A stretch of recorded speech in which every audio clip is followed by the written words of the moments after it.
تیسری وجہ جس کی بنیاد پہ ہم یہ سمجھتے ہیں یا یہ کہتے ہیں کہ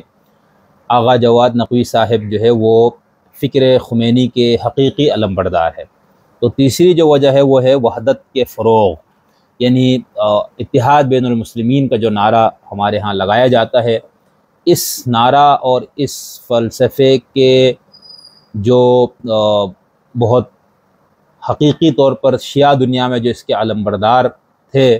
وہ ہمارے خیال میں آیت اللہ العظمیٰ حضرت امام خمینی رضوان اللہ علیہ ہے۔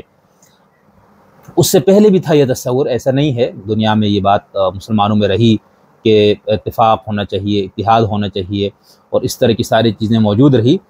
لیکن جس شدت کے ساتھ باقاعدہ اس کو ایک عملی جامہ پہنایا وہ حضرت امام خمینی ہے۔ امام خمینی صاحب نے جو پہلا خمینی ہے، ہم نے امام خمینی کی فکر کی کے اندر تبدیلی اور اس کے اوپر ارتقاء پر بھی ایک ویلاگ، ایک گفتگو کی ہوئی ہے، ایک شاید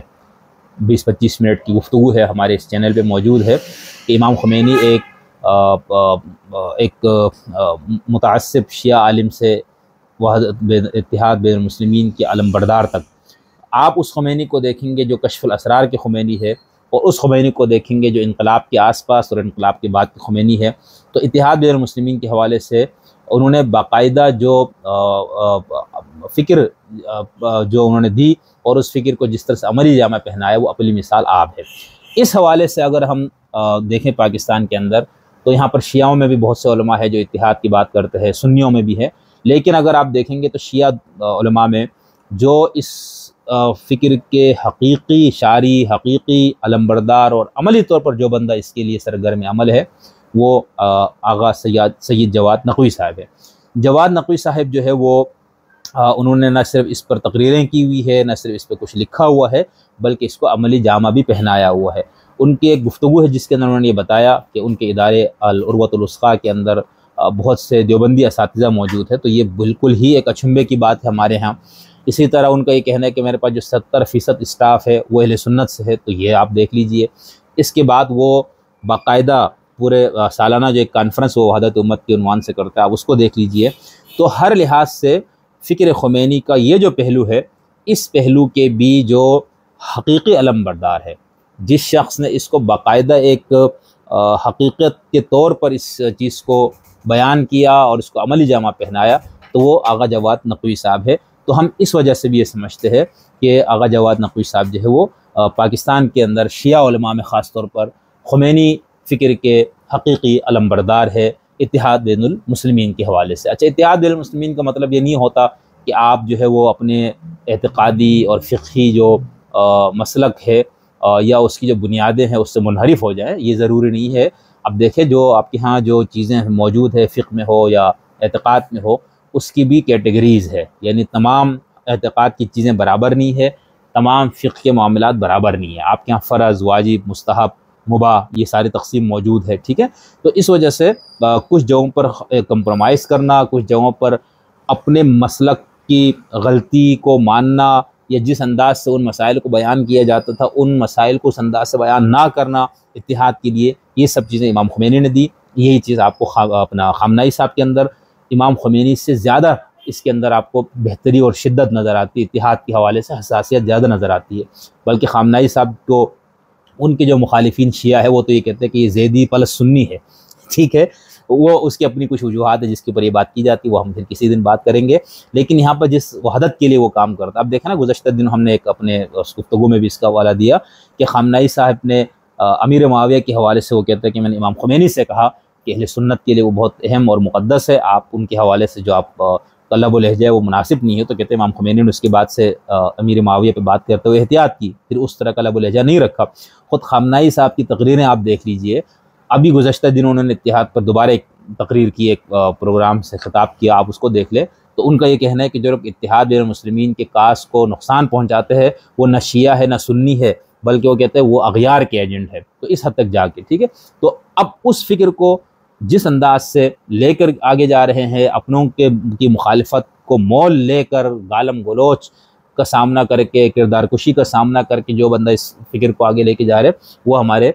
ممدوح سید جواد نقوی صاحب ہے، اور اس کو ثابت کرنے کے لیے کسی دلیل کی ضرورت نہیں ہے، یہ بات اظہر من الشمس ہے۔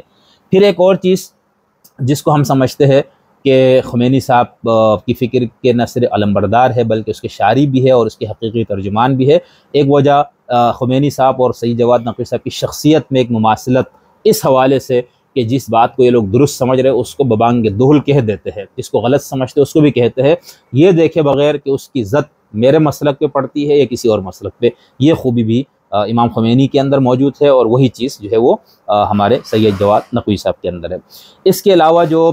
ایک اور چیز وہ اہل تشیع کی، ہاں ہم ابھی اس پہ اگلی جو گفتگو ہوگی وہ اسی پہ ہوگی، لیکن یہاں پر عرفان اور فلسفہ، یعنی امام خمینی جو ہے شیعوں کے مراجی فقہا اور علماء میں سے وہ مرجع، وہ فقیہ، وہ عالم ہے جو خود عرفان اور فلسفے کے نہ صرف ماہر تھے بلکہ وہ خود عارف بھی تھے، ٹھیک ہے۔ اس نقطہ نظر سے دیکھا جائے تو شیعت کے اندر جو فلسفہ اور عرفانیت کے جو علمبردار لوگ ہیں ان میں امام خمینی ہے، اور پاکستان کے اندر جو ہے وہ اس کے علمبردار یا اس کی پر بات کرنے والے جو ہے وہ آغا سید جواد نقوی صاحب ہے۔ تو یہ چند وجوہات ہیں جس کے اوپر بنیاد ہم یہ سمجھتے ہیں کہ آغا صاحب جو ہے وہ فکر خمینی کے پاکستان میں حقیقی جو علمبردار ہے وہ آپ ہے۔ اس کے ساتھ ساتھ ہم نے ایک بات کی تھی ضمناً، ابھی دوبارہ اس سے ضمناً بات کر لیتے ہیں کہ ہم اپنے جواد نقوی صاحب کی جو ناقدین ہے خاص طور پر شیعوں میں، اور ان شیعوں میں جو اصولی ہیں اور جو ولایت فقیہ کے اس تصور کو مانتے ہیں جو امام خمینی کا تصور ہے، اور جو اٹھتے بیٹھتے لیٹتے ہر جگہ امام خمینی کا نام تو لے لیتے ہیں، لیکن وہ جب سید جواد نقوی پہ جن پہلوؤں سے تنقید کر رہے ہیں ان سے بہت سے پہلو وہ ہے جو امام خمینی کے پہلو ہے، یعنی اگر آپ ان پہلوؤں کی وجہ سے ان کو خارج عن الملت سمجھتے ہیں، ان کو شیعت کا دشمن سمجھتے ہیں، ان کو اغیار کا ایجنٹ سمجھتے ہیں، ان کو دیوبندی سمجھتے ہیں، ان کو سنی سمجھتے ہیں، آپ ان کو پلانٹڈ سمجھتے ہیں، تو وہ بہت سارے پہلو وہ ہے جو سیاسی اسلام کا پہلو ہے، اتحاد المسلمین کا پہلو ہے، اور اس اتحاد المسلمین کے فروغ کے لیے بہت آگے جا کر